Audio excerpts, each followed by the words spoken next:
name's Kevin Sidebottom, and I'm an author, speaker, and trainer. I go around and help sales organizations make more profits, become more efficient, and help their teams work better together. Today's video, I want to talk to you about how to increase sales without discounting. Now, I know there's a lot of people out there that say, well, when times are hard, I got to move product and I just need to get it out of my inventory so that way I can make a sale, and they sacrifice profits. Well, that's okay if you're really going out of business, but if you have prepped your business, you can weather a lot of the storms. Now, if you have an obsolete product or whatnot, yeah, you can do discount sales and whatnot, but keep in mind when you discount, you're taking your value proposition that you offer, and now you're undermining it. That's right. The product that you said, well, was the greatest thing since sliced bread is now not so much. So you have to make sure that when you're doing these kind of sales, it's something that is either obsolete or that has been improved on the version 2.0, and you're going to move forward with the new next generation product. Or that you're totally killing this product off and never to bring it around again because you have a totally new, revolutionized product. But don't sit there and devalue different times of the year just to increase sales. I know a lot of people try to do that, but what you're doing is you're teaching your customers to wait to buy from you until certain times. Now, if you're a commodity like number 2 pencils, I get that you can go ahead and do this every now and then because it's a consistent commodity that people are buying. But for most of us that have unique propositions, this isn't going to work because literally you're going to teach people not to buy. For instance, I love Lucky Jeans. Okay, Lucky Jeans company makes some fantastic jeans that are pretty high priced. What I found is, well, every Black Friday and another couple times a year, they offer basically 50% off their jeans. Guess when I go and buy? Unless I rip a big hole in them or, my waist gets a little too big because my alter ego comes out and I eat too much. Those are the only reasons why I would buy immediately. But typically, I'll wait for the sale. Well, now they've trained me to come into them and buy only when I have money and they're dropping their price. It takes away their profits. Now again, they make very good products. It's handmade jeans. I mean, they're better than the Stranglers, okay? For those that don't know what Strangler is, that's kind of Wranglers. But these things are soft, they're fantastic, they're stretchy. I call them yoga pants for men because they have the big stretch in them, and they're fantastic jeans. But I'm not buying multiple pairs unless they're on sale now.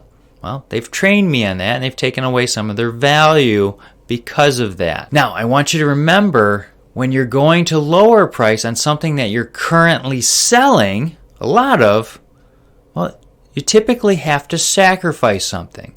Whether it's quality or maybe it's some components, you have to make sure that you're making profit on your stuff. So if you're going to do that, what are you willing to sacrifice?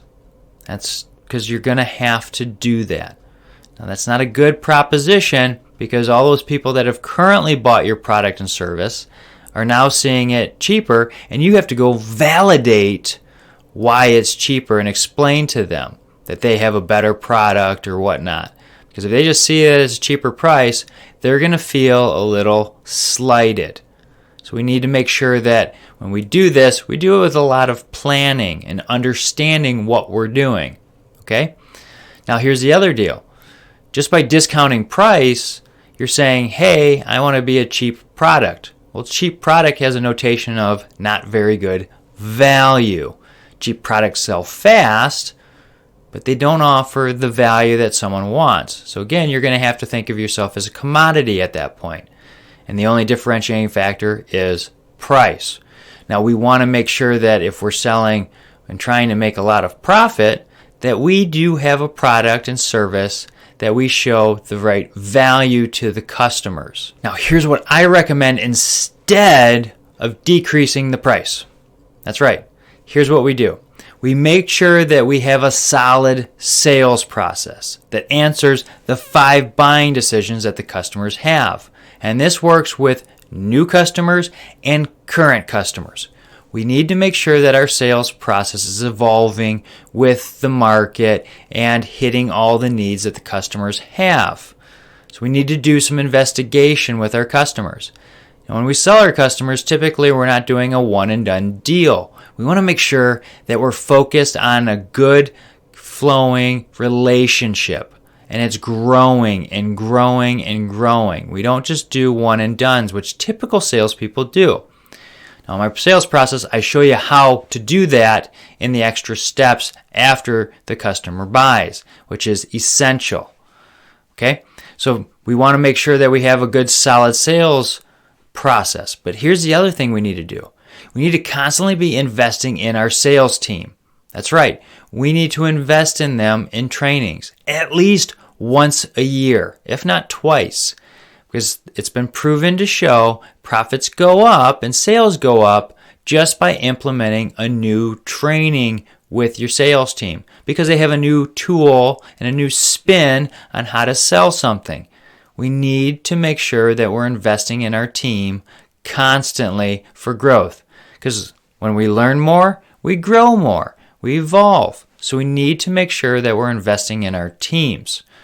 Now, that doesn't just mean bringing in a salesperson. You can do online trainings, which I offer, but you can also do books. You can read books. Yeah, that's right. Reading. I know a lot of people sit there and don't like reading, but here's the case. You can read a 300-page book in 1 month, and it's by reading 10 pages a day. Now, most people can't read a whole book in a sitting. I know I can't. I'm a slow reader, but I can read 10 pages, and it doesn't take me very long. Now, you can do it a quarter if you want, just to do a book with the team, just to get new insights and ask them of what they're thinking about it, and, put them on task. We're going to do this. But as we grow and we learn, we're going to make more sales as a byproduct.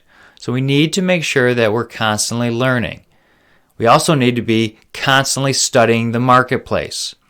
And that means bringing in that sales team, having them teach each other what they're seeing from the competition and how to sell against them. Got to bring the teams together. It helps build morale. It brings people together so that they form bonds together, and they'll communicate more when they feel a part of a team.